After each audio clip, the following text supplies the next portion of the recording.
Assalamualaikum warahmatullahi wabarakatuh. Perkenalkan, nama saya Putri Permata Adita dengan NIM 2102055128. Saya berasal dari Prodi Farmasi Universitas Muhammadiyah Riau. Baiklah, di sini saya akan menjelaskan tentang membran sel. Sel tidak bercampur bebas dengan yang di luar sel, maka Allah ciptakan membran sel. Oke, mari kita cari tahu seperti apa sih struktur membran sel itu.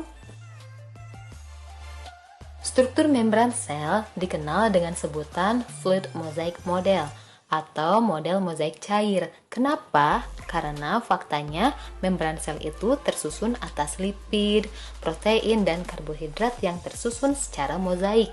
Nah, kenapa fluid?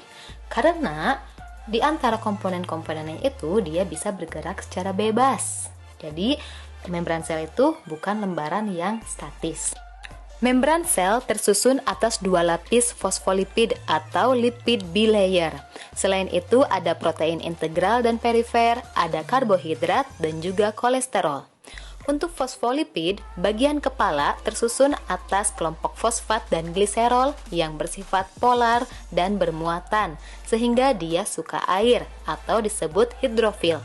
Untuk bagian ekor tersusun atas asam lemak yang bersifat nonpolar. Penggabungan antara ekor dengan ekor mengakibatkan ada area tengah yang bersifat nonpolar atau hidrofob. Tujuannya agar molekul polar dan bermuatan dari luar tidak bebas melintasi membran. Secara umum, membran sel memiliki dua jenis protein. Yang pertama, protein integral, di mana posisinya itu terbenam menembus lipid bilayer, yang fungsinya sebagai transportasi zat. Yang kedua, protein perifer, dia berada di tepian membran sel, yang fungsinya sebagai tanda pengenal sel. Untuk karbohidrat, bila berikatan dengan protein, dinamakan glikoprotein. Bila berikatan dengan lipid, dinamakan glikolipid, di mana fungsinya berperan dalam persinyalan. Untuk kolesterol sendiri, berfungsi untuk menstabilkan membran. Nah, seperti itulah struktur dari membran sel.